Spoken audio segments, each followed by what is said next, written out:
জেনপাস UG 2024 cut off marks second রাউন্ডে কাটা chance পাবে। দেখো ফার্স্ট রাউন্ডে ওআরসিআর 4628 ওবিসিবি গভর্নমেন্ট কলেজ পাওয়া গেছে। এসটি 23803-এও কিন্তু গভর্নমেন্ট কলেজ পাওয়া গেছে। এসসি দেখো 8161, OBC A 4592। Admit card issued by WBJEB, rank card, allotment letter, বয়সের প্রমাণপত্র। ওয়েলকাম এভরিওয়ান, জেনপাস ইউজি 2024 ক্যান্ডিডেটদের জন্য আজকের ভিডিও অত্যন্ত গুরুত্বপূর্ণ হতে চলেছে। এই মুহূর্তে তোমরা যারা যারা JENPAS UG 2024 BSc nursing, paramedical এবং বিএইচ এর এন্ট্রান্স এক্সাম জেনপার ক্যান্ডিডেট রয়েছে, ইতিমধ্যে JENPAS UG round 1 seat allotment result কিন্তু প্রকাশিত হয়ে গেছে এবং বিগ কংগ্রেচুলেশনস। ঠিক আছে, গতকাল থেকে প্রচুর প্রচুর ফোন কলস মেসেজ আমার কাছে এসেই যাচ্ছে। স্যার আমি শান্তিনিকেতন পেয়েছি, স্যার আমি শিউরি পেয়েছি, স্যার আমি নর্থ বেঙ্গল পেয়েছি, স্যার আমি এসএসকেএম পেয়েছি, আমি এনআরএস পেয়েছি, আরজিকর পেয়েছি।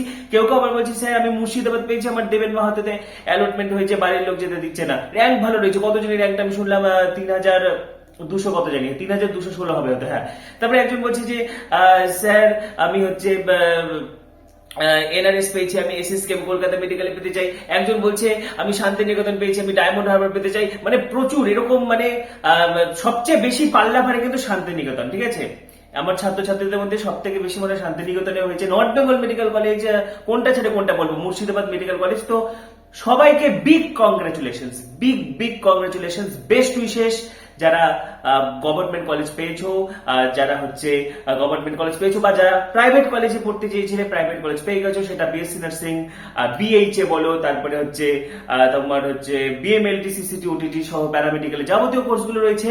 এবং দেখো চান্স পাওয়াটা কিন্তু বড় কথা না, অত্যন্ত মনোযোগ সহকারে শেখার চেষ্টা করো এবং জীবনে প্রতিষ্ঠিত হও, তখনই কিন্তু তোমার এই জিনিসটা কাজে লাগবে। তো অবশ্যই কিন্তু তোমাদের সকলকে ভবিষ্যৎ জীবনের জন্য বেস্ট উইশেস। পাশাপাশি যারা কলেজ পাওনি তোমাদের কি হবে, কাট অফ কমন হতে চলেছে সেকেন্ড রাউন্ডের কাট অফ। পাশাপাশি ওআরসিআর লিংক, অফিসিয়াল ওআরসিআর লিংক কিন্তু আমি ইতিমধ্যেই গ্রুপগুলোতে দিয়ে দিয়েছি।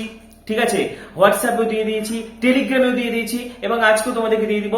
যাদের যাদের ওআরসিআর লাগবে, প্রত্যেকটা ইন্ডিভিজুয়াল কলেজে কত কাট অফ গেছে, কোন ক্যাটাগরিতে, কোন কোর্সে, কোন কলেজে কত কাট অফ গেছে, সব একদম তোমাদের স্বচ্ছ ধারণা কিন্তু চলে আসবে। কোনো কিছু ডাউনলোড করতে হবে না, কোনো অ্যাপ ট্যাপ কোনো কিছু ডাউনলোড করতে হবে না। ঠিক আছে, তো এবং দেখো সবচেয়ে বড় কথা যে কাট অফ কত গেল ফার্স্ট রাউন্ডে এবং সেকেন্ড রাউন্ডে কারা চান্স পেতে চলেছে, সেকেন্ড রাউন্ডের সম্ভাব্য কাট অফ কি হতে চলেছে। SC, ST, OBC, OBC B, EWS, ঠিক আছে, জেনারেল ক্যাটাগরি, সমস্ত তথ্য শেয়ার করে দিব। কি কি ডকুমেন্টস লাগছে অত্যন্ত ভাইটাল। পাশাপাশি কাজী নজরুল ইউনিভার্সিটি, দেখো খুব ভালো একটা university, government. Kazi Nazrul university নিজেই একটি সরকারি বিশ্ববিদ্যালয়। এখানে একটু কোর্স ফিটা একটু বেশি, কারণ ধরো তুমি বর্ধমান মেডিকেল কলেজে বা কলেজ অফ প্যারামেডিক্যালে পেয়েছো, সেখানে 18,000 টাকা কোর্স ফি, ঠিক আছে, বছরে। কিন্তু কাজী নজরুলের ডিফারেন্সটা কি, তোমার এখানে সেমিস্টার ওয়াইজ কোর্স ফি, পার সেমিস্টার 19,800 মতো। ঠিক আছে, পার সেমিস্টার তোমার 20,000 করে ধরে রাখো। তো এটাই ডিফারেন্স।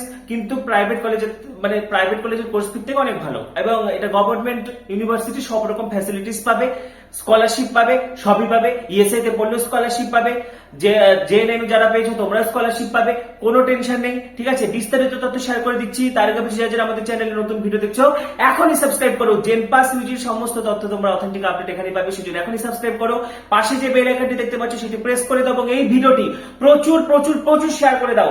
ঠিক আছে, প্রচুর শেয়ার করে দাও এই ভিডিওটা এবং ডেসক্রিপশনে দেখো হোয়াটসঅ্যাপের লিংক দেওয়া রয়েছে, সেটি ক্লিক করে সরাসরি যুক্ত হয়ে যাও, সরাসরি হোয়াটসঅ্যাপে যুক্ত হয়ে যাও। ঠিক আছে, তো প্রথমে আমি বলছি যে যারা কলেজ পেয়ে গেছো এবং আপগ্রেডেশন দিতে চাইছো তোমাদেরকে বলছি, অর্থাৎ যাদের কলেজটা পছন্দ হয়নি বা কোর্স পছন্দ হয়নি। বিএসসি নার্সিং এর ক্ষেত্রে কোর্সের কোনো ব্যাপার নেই, কিন্তু বিএমএলটি, ওটিটি, সিসিটি, প্যারামেডিক্যালের ক্ষেত্রে রয়েছে। তো যাদের হচ্ছে আমি বলছি যে যাদের কলেজটা পছন্দ হচ্ছে না, তোমরা সকলে আপগ্রেডেশন দিয়ে দাও, কারণ ফার্স্ট রাউন্ডে যে ভর্তি হতে হবে এরকম কোনো বাধ্যবাধকতা নেই। ইতিমধ্যে আমি আমার আগের ভিডিওতে ডিটেলসে বলে দিয়েছি কারা আপগ্রেডেশন ইয়েস করবে, কারা নো করবে। হ্যাঁ, সেটা দেখে নিবে, কোনো অসুবিধা হবে না। এখানে আমি বেশি বলছি না, কিন্তু এটা বলছি যে যাদের কলেজটা পছন্দ হচ্ছে না, যাদের কলেজটা পছন্দ হচ্ছে না, তোমরা ভর্তি হওয়ার দরকার নেই। তোমরা ডকুমেন্ট ভেরিফিকেশন করিয়ে আসো, 1000 টাকা দিয়ে ওটা অ্যালটমেন্ট লেটারটা ডাউনলোড করে ডকুমেন্ট ভেরিফিকেশন করে আপগ্রেডেশনটা ইয়েস করে আসো, তোমাদের কোনো ক্ষতি নেই। আপগ্রেডেশনটা ইয়েস করে চলে আসো। সেকেন্ড রাউন্ডে যদি কলেজ চেঞ্জ না হয়, তুমি সেই কলেজটা ফেরত পাবে, তোমার আগেরটাই থাকবে। তখন ভর্তি হওয়া বাধ্যতামূলক, তখন ভর্তি না হলে কিন্তু সিটটা থাকবে না। কিন্তু তাহলে তোমাদের হাতে স্টিল চান্স থাকছে, যদি তোমার কলেজ পছন্দ না হয় তাহলে আপগ্রেডেশন ইয়েস দিয়ে দাও, তোমার হারানোর কিছু নেই, তোমার সেই কলেজটা থেকেই যাচ্ছে। আর যদি চেঞ্জ হয় তাহলে হবে। এবং আপগ্রেডেশন যদি তুমি ইউজ করো এবং আপগ্রেডেশনের পরে যদি কলেজ চেঞ্জ হয় তাহলে যেটা পাবে সেটাই কিন্তু নিতে হবে, তখন কিন্তু চেঞ্জ করতে পারবে না। তো যদি তোমার ঠিকঠাক চয়েস ফিলিং থাকে তাহলে তুমি আপগ্রেডেশন দিয়ে দাও, ভুল চয়েস ফিলিং করে থাকলে আপগ্রেডেশন দেওয়ার দরকার নেই, তাহলে নো করে অ্যাডমিশন নিয়ে নাও। যাদের যাদের কলেজ পছন্দ হচ্ছে বা যেটা পেয়ে গেছো সেখানে থেকে যেতে চাইলে আপগ্রেডেশন নো করবে। যারা ফার্স্ট চয়েস অ্যালটমেন্ট পেয়েছো তোমাদেরকেও আপগ্রেডেশন নো করে অ্যাডমিশন নিতেই হবে, নাহলে বাদ পড়বে, ঠিক আছে। এবং যেটা আমি আমার কাছে কাল থেকে প্রচুর ফোন কল এসেই যাচ্ছে, ঠিক আছে, স্টুডেন্টসদের প্রচুর ফোন কল আমি পাচ্ছি। তো সবচেয়ে আরেকটা আমি যেটা মুর্শিদাবাদের যেটা বললাম যে তাদের গার্জেনরা কিন্তু দূরে পাঠাতে আপত্তি করছে। মুর্শিদাবাদের ক্যান্ডিডেটটার জিএমআর 3216 ওবিসিএ ক্যান্ডিডেট, ঠিক আছে, তার অ্যালটমেন্ট এসেছে দেবেন মাহাতোতে। তো গার্জেনরা পাঠাতে চাইছেন স্বাভাবিক। এই জন্য আমি বলেছিলাম যে তোমরা কাছে পিঠে নিজের জেলাকে আগে প্রাধান্য দাও, নিজের জেলা তার পার্শ্ববর্তী জেলাকে প্রাধান্য দাও। কিন্তু পুরুলিয়া খুব একটা খারাপ না, দেবেন মাহাতো তো আমার অনেক স্টুডেন্টস রয়েছে, কোনো অসুবিধা হবে না। তুমি আপগ্রেডেশন ইয়েস দিয়ে দাও, আপগ্রেডেশন ইয়েস দিয়ে দাও, ঠিক আছে, আপগ্রেডেশন ইয়েস করে দাও, হারানোর কিছু নেই। সেকেন্ড তুমি যদি পুরুলিয়া না চেঞ্জ হয় সেকেন্ড রাউন্ডে পুরুলিয়া থেকে যাবে, তখন অ্যাডমিশন নিয়ে নিতে পারবে।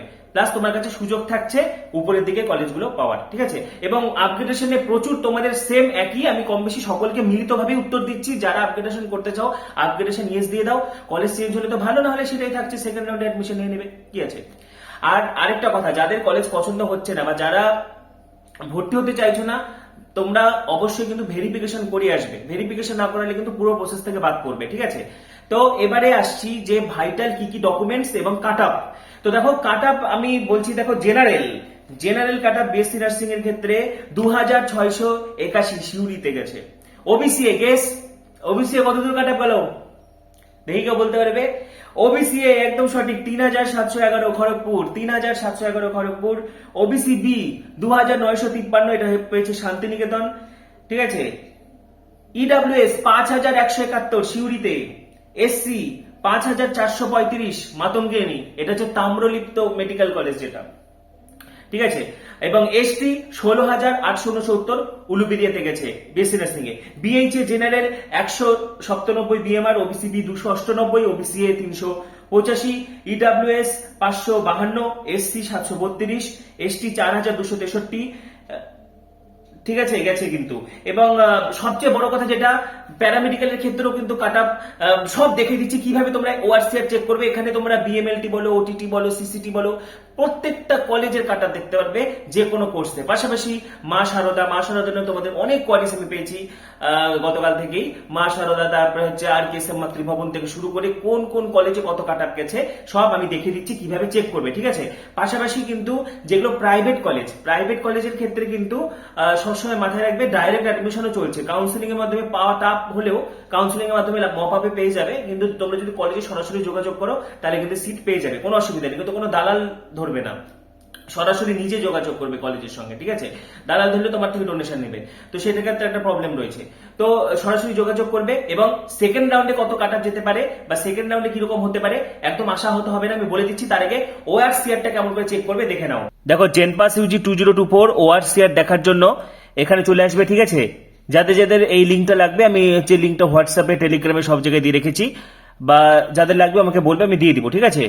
তো লিঙ্কটা একটু ওপেন করবে ব্রাউজারটা, দেখো এখানে সব দেখতে পারবে। এটা রাউন্ড 1, ঠিক আছে, রাউন্ড 1 হয়েছে এটা। তো এখানে তুমি যে কোনো জায়গার কিন্তু দেখতে পারবে কত কাট আপ গেছে। সাপোজ আমি ধরো এখানে তোমাদেরকে দেখিয়ে দিচ্ছি, দেখো এখানে সব একটার পর একটা পরপর কিন্তু কলেজগুলোর নাম এখানে দেখাচ্ছে, ঠিক আছে। তো এইভাবে এখান থেকে তুমি কি কি দেখতে চাও, ধরো আমি বর্ধমান দেখবো, ঠিক আছে।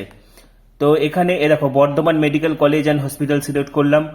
এখানে আমি দেখবো যে বিএমএলটি কত কাট আপ গেছে, তাহলে সিলেক্ট প্রোগ্রাম। তো দেখো এখানে পরপর কিন্তু সিলেক্ট প্রোগ্রামে ক্লিক করলে পরপর এগুলো সব দেখাবে, ঠিক আছে। এখানে দেখো কি কি আছে, এখানে critical care technology, operation theatre technology, medical microbiology, এখানে সব কোর্সগুলো দেখাচ্ছে আর কি। তো এখান থেকে আমি এটা বেছে নিলাম, যেহেতু আমি বিএমএলটি কাট আপ দেখবো। তো দেখো এখানে চলে এসেছে, এখানে তুমি ক্যাটাগরিও সব দেখতে পারো। আমি ক্যাটাগরি এখানে অল সিলেক্ট করে দিয়েছি, মানে এখানে কোনো কিছু সিলেক্ট না করলে তোমাকে সবই দেখাবে, ঠিক আছে। তো দেখো এখানে বিএমএলটিতে বর্ধমান মেডিকেল কলেজে কত গেছে, ওবিসিএ 888, ঠিক আছে। ওপেন গেছে 715, তারপরে পিডাব্লিউডি তো অত দূর যাবেই, 47,016। এসটি দেখো গেছে 14,297, ঠিক আছে।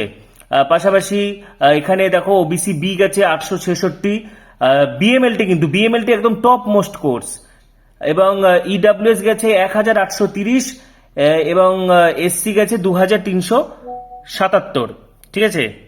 এবারে ধরো আমি হচ্ছে কাজী নজরুল ইউনিভার্সিটির কাট আপ দেখবো। দেখো এখানে কাজী নজরুল ইউনিভার্সিটি, এখানে বিএমএলটি তে কত কাট আপ গেছে দেখে নিবো। দেখো জেনারেল 4,628, ঠিক আছে। এসটি গেছে দেখো 23,803, 23,803ও কিন্তু গভর্নমেন্ট পাওয়া গেছে, বিএমএলটি বলছি।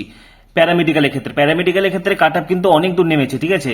তারপরে দেখো ওবিসি এ যদি দেখো এখানে আমি দেখাচ্ছি, ওবিসি এ 4,592, এসসি দেখো হচ্ছে 8,161 গভর্নমেন্ট কলেজ হয়েছে, ইডাব্লিউএস 5,659, এবং তোমার ওপেন জেনারেল হচ্ছে 3,402। দেখো এখানে আমি আরেকবার দেখে দিচ্ছি ক্লোজিং র্যাঙ্কটা। দেখো OBC B 4,628, ST 23,803, OBC A গেছে 4,592, এসসি 8,161, ইডাব্লিউএস 5,659, ওপেন 3,402। বিএমএলটি কিন্তু মোস্ট প্রমিসিং কোর্স, রেলের ক্ষেত্রে বিএমএলটি ভালো নিয়োগ হয়, এবং এমনিও প্যারামেডিক্যালের ক্ষেত্রে রিক্রুটমেন্টে যখন হচ্ছে বিএমএলটিতে বেশি সিট থাকে, বা বিএমএলটি মিলিয়ে বলছি, কারণ এসএমএফ এ যারা ডিএমএলটি করে তারাও কিন্তু অ্যাপ্লিকেবল হয়, তো সেই ক্ষেত্রে সিট বেশি থাকে। কিন্তু প্যারামেডিক্যালের রিক্রুটমেন্ট কিন্তু পাশাপাশি বিএসসি নার্সিংও কিন্তু রিক্রুটমেন্ট 2 বছর ধরে বন্ধ আছে, ঠিক আছে। 2019-এর যারা পাশ করেছে তাদেরও এখনো পর্যন্ত রিক্রুটমেন্ট হয়নি, তো অপেক্ষা করতে হবে। সেই জন্যই বললাম যে যারা গভর্নমেন্টে চান্স পেয়ে গেছো বলেই মানে সেই জিনিসটা কিন্তু মাথার মধ্যে রাখবে যে প্রতিষ্ঠিত হতে হবে, তো সেই কারণে খুব ভালোভাবে শেখার চেষ্টা করবে, ঠিক আছে। এবং তোমাদের সকলকে বেস্ট উইশেস, সবার খুব ভালো হোক। তো এইভাবে তোমরা সব কাট আপ দেখতে পারবে। তো প্যারামেডিক্যালে অনেকটাই কাট আপ নেমেছে, ফিজিশিয়ান অ্যাসিস্ট্যান্ট, পারফিউশন টেকনোলজি, সেগুলো দেখলো অনেকটা কাট আপ নেমেছে। এবারে আমি যদি বিএসসি নার্সিং দেখি, দেখো এখানে বিএসসি নার্সিং এর তুমি যে কোনো দেখতে পারবে। ধরো এই যে নর্থ বেঙ্গল মেডিকেল কলেজ দেখতে চাচ্ছি, ঠিক আছে, নর্থ বেঙ্গল মেডিকেল কলেজ, তাহলে এখানে তুমি হচ্ছে সিলেক্ট করবে হচ্ছে বিএসসি নার্সিং। দেখো এখানে কিন্তু কাট আপ চলে আসবে, এখানে সব কাট আপ চলে এসেছে নর্থ বেঙ্গল মেডিকেল কলেজ। এবারে তুমি ধরো এনআরএস দেখতে চাইছো, এনআরএস সিলেক্ট করবে এখানে। এইভাবে তুমি প্রত্যেকটা কলেজের কাট আপ কিন্তু দেখতে পাবে। দেখো ফিজিক্যাল ভেরিফিকেশন বা আপগ্রেডেশন যাই করো, ডকুমেন্টস কি কি লাগবে আমি আগের ভিডিওতে বারবার বলে দিচ্ছি, এখানে আমি আরেকবার দেখে দিচ্ছি। এবং ওবিসি এনসিএল যেটা হচ্ছে কাউন্সিলিং নোটিফিকেশনে লেখা আছে 2009, ওটা কোনো সমস্যা না। ওটা তুমি যদি জেন পাসের পুরনো নোটিফিকেশন গুলো দেখো, 2021 বলো, 2022 বলো, 23 বলো, ওখানে সেম কথা লেখা থাকতো। ওখানে ওবিসি এবং ওবিসি বি ভাগের কথাটা লেখা আছে, ওখানে এরকম কোনো নির্দেশ নেই। তাহলে কি 2023-এ ওবিসি ক্যান্সেল হয়ে গেছিল, 2022-এ ওবিসি ক্যান্সেল হয়ে গেছিল, সেরকম না। তোমরা যারা যারা এনসিএল জোগাড় করতে পেরেছো সকলেরই হয়ে যাবে, কোনো অসুবিধা হবে না, ঠিক আছে। কি কি ডকুমেন্টস লাগবে দেখে দিচ্ছি। এবং কোর্স ফি ভর্তির সময় যেটা গভর্নমেন্ট কলেজ যারা পেয়েছো তোমাদের হচ্ছে কিন্তু মানে 400 টাকা কোর্স ফি লাগবে। ইএসআই এর ক্ষেত্রে 3,000 টাকা লাগবে ভর্তির সময়। প্যারামেডিক্যালের ক্ষেত্রে 15 থেকে 18,000 টাকা নিয়ে যাবে, ঠিক আছে। জেএনএম এর কলেজ অফ প্যারামেডিক্যালের ক্ষেত্রে অনেক সময় ড্রাফট কাটতে হয়, তাছাড়া হ্যান্ড ক্যাশ নিয়ে যাবে, তাও হবে, ঠিক আছে। এবং কাজী নজরুলের ক্ষেত্রে কোর্স ফি হচ্ছে 19,800 টাকা ফার্স্ট সেমিস্টারে। পাশাপাশি তোমাদেরকে দেখে দিচ্ছি কি কি ডকুমেন্টস লাগছে ভর্তি হতে গেলে, ঠিক আছে। এই সম্পর্কে আমি বহুবার বলে দিয়েছিলাম, তো দেখো আমি এগুলো তোমাদেরকে অনেক আগেই বলে দিয়েছি। তো এই মুহূর্তে অ্যাট প্রেজেন্ট সিনারিও বিভিন্ন নার্সিং কলেজগুলোতে কি কি ডকুমেন্টস নিচ্ছে ভর্তি হতে গেলে দেখে নাও। যারা সেকেন্ড রাউন্ড বা মপ আপ বা পরবর্তীতে পাবে তাদের কাজে লাগবে, ঠিক আছে। তো দেখো কি লাগছে, admit card issued by WBJEB, অর্থাৎ জেনপাস ইউজি অ্যাডমিট কার্ড লাগবে। র্যাঙ্ক ইনফরমেশন মানে তোমাদের র্যাঙ্ক কার্ডটা লাগবে। অ্যালটমেন্ট লেটার যেটা তোমরা 1,000 টাকা দিয়ে ডাউনলোড করবে সিট পাওয়ার পর, ঠিক আছে। এজ প্রুফ বয়সের প্রমাণপত্র হিসেবে এটা তোমরা বার্থ সার্টিফিকেটও দিতে পারো বা মাধ্যমিকের অ্যাডমিট কার্ড দিলেও চলবে। 5 নম্বরে দেখো ক্লাস 12-এর মার্কশিট সার্টিফিকেট। 6 নম্বরে যারা এসসি এসটি ওবিসি ওবিসিবি এগুলো লাগছে, ওবিসি ওবিসিবিদের ক্ষেত্রে এনসিএলটা লাগছে, ঠিক আছে। 7 নম্বর পিডাব্লিউডি সার্টিফিকেট যাদের রয়েছে, 8 ইডাব্লিউএস যাদের রয়েছে। 9 নম্বর দেখো রিপোর্টিং সেন্টার কপি অফ ই চালান showing bank transaction ID, bank transaction আইডিটা লাগবে, ঠিক আছে। এবং হচ্ছে রিপোর্টিংটা তোমরা সেন্টারে গিয়ে রিপোর্টিং করতে হচ্ছে সেটা। ডমিসাইল সার্টিফিকেট বহুবার বলে দিয়েছি, মেডিকেল ফিট সার্টিফিকেট, ঠিক আছে, উইথ রিলেভেন্ট ডকুমেন্টস। কী কী টেস্ট করেছো আমি তোমাদেরকে বলেছিলাম, টেস্ট কিন্তু অনেক কলেজ দেখতে চায়, ঠিক আছে। মেডিকেল ফিট সার্টিফিকেট কিন্তু মাস্ট ভর্তির জন্য। Verification certificate issued by the verification centre, ঠিক আছে, এটা পিডাব্লিউডি ভেরিফিকেশনের জন্য। পাশাপাশি তোমার হচ্ছে ভেরিফিকেশন আপগ্রেডেশন ইয়েস বা নো করো, তোমাকে একটা কাগজ ওরা দিয়ে দিবে, ঠিক আছে, আধার কার্ড এবং 2 কপি পাসপোর্ট সাইজের ফটো, ঠিক আছে, পাশাপাশি একটা প্লাস্টিক ফাইলের মধ্যে কিন্তু এগুলো সব ডকুমেন্টসগুলো নিয়ে যাবে। পাশাপাশি 19 তারিখ পর্যন্ত 19শে সেপ্টেম্বর পর্যন্ত কিন্তু ফার্স্ট রাউন্ডের এই verification admission upgradation yes no এই ব্যাপারগুলো চলবে। এবং তোমাদের থেকে আরও অনেক কোয়ারিজ ছিল যে ছুটির দিনগুলোতে কি ভেরিফিকেশন হবে, একদম হবে। মাঝে যে ছুটির দিনগুলো রয়েছে সেগুলো তো ভেরিফিকেশন হবে, ঠিক আছে, কোনো টেনশনের কোনো কারণ নেই, ছুটির দিনও ভেরিফিকেশন হবে, তোমার অফিস আওয়ারে চলে যাবে। দেখো, যারা কলেজ পেলে না একদম আশাহত হবে না, এবং সবচেয়ে বড় কথা যে প্রিপারেশনটা কিন্তু তোমাকে জোরদার করতে হবে, নিজের উপর ফোকাস করতে হবে। তুমি একটা উচ্চ মাধ্যমিক পাশ করা ক্যান্ডিডেট সায়েন্স নিয়ে, কারণ জেন পাশে বসতে গেলে তো ফিজিক্স কেমিস্ট্রি বায়োলজি অবশ্যই লাগবে পেপার ওয়ানের জন্য। তো তোমরা নিটের বেসিসে পড়াশোনা শুরু করো, তাহলে সেক্ষেত্রে তোমার ফিজিক্স কেমিস্ট্রি বায়োলজি সবটাই কভার হয়ে যাচ্ছে। এবং রিজনিং তুমি একদিন করে নিলে হয়ে যাবে। এই যে রিজনিং পরীক্ষার 2 দিন আগে আমি একটা ভিডিও দিয়েছিলাম রিজনিং, ওটা দেখেই সবাই 20-তে 20 রিজনিং, 20-তে 18 কম করে ওটা দেখলেই হয়ে যাবে। তো রিজনিং তুমি যদি নিজে থেকেও প্র্যাকটিস করো কোনো ব্যাপার না, ইংলিশটাও হয়ে যায়। তো নিজের উপর ফোকাস করতে হবে, ফিজিক্স কেমিস্ট্রি বায়োলজি এই জিনিসগুলো ভালো করে পড়তে হবে। তো দেখো সেকেন্ড রাউন্ডের কাট আপ যদি বলা যায়, দেখো যেমন জেনারেল 2681 গেছে, এটা তুমি আরো 300-400 বাড়িয়ে ধরে রাখো প্রত্যেকটা এর মোটামুটি ধরো হচ্ছে সেকেন্ড রাউন্ডের কাট আপ। দেখো আমি স্টিল একদম লাস্ট পর্যন্ত কত কাট আপ যেতে পারে অনেক আগে বলে দিয়ে গেছিলাম। তো নতুন করে এখানে সেকেন্ড রাউন্ডের কাট আপ যেটা আমি বলছি যে প্রত্যেকটা যত গেছে তার থেকে 3 থেকে 400 ধরে রাখো। যেমন ধরো ইডাব্লিউএস অনেকটাই নামতে পারে, ইডাব্লিউএস 6 এর ঘরেও যেতে পারে, ওবিসিএ 5,000 এর ঘরেও যেতে পারে, বা 4,000 গিয়েও থেমে যেতে পারে ওবিসিএ, ঠিক আছে। ওবিসিবি 3,000 পার করে যেতে পারে, ওবিসিবি সেটাও হতে পারে। তো সেকেন্ড রাউন্ডের কাট আপটা পুরোপুরি কিন্তু ডিপেন্ড করছে, তোমরা চয়েস ফিলিং করেছো কিন্তু এখন আর চয়েস ফিলিংটা তো চেঞ্জ করতে পারবে না। তো মোটামুটি 3 থেকে 400 জিএমআর বাড়িয়ে ধরে রাখো প্রত্যেকটা ক্যাটাগরির ক্ষেত্রে, ঠিক আছে। এসটি মোটামুটি 20,000 এর মতো চলে যাবে। তো এখানে ঘাবড়ানোর কিছু নেই। এরপরে মপ আপ রাউন্ড আছে, সেখানে আবার নতুন করে চয়েস ফিলিং হবে এবং শেষ পর্যন্ত ট্রাই করতে হবে। যদি সিট ফাঁকা থাকে স্পট কাউন্সিলিং কিন্তু হবে, ঠিক আছে। তো এই ব্যাপারে তোমাদের মতামত তোমরা জানতে থাকো এবং একদম টেনশন করবে না। পরবর্তী ভিডিওগুলির জন্য এখনই সাবস্ক্রাইব করো, পাশে থাকা বেল আইকনটি প্রেস করো এবং ভিডিওটি প্রচুর শেয়ার করে দাও। ডেসক্রিপশনে দেখো লিংক দেওয়া রয়েছে, সেটি ক্লিক করে যুক্ত হয়ে যাও, ঠিক আছে। এবং পরবর্তী ভিডিওগুলির জন্য সাবস্ক্রাইব করো, পাশে থাকা বেল আইকনটি প্রেস করো, ভিডিওটি প্রচুর শেয়ার করে দাও। সবাইকে অসংখ্য ধন্যবাদ।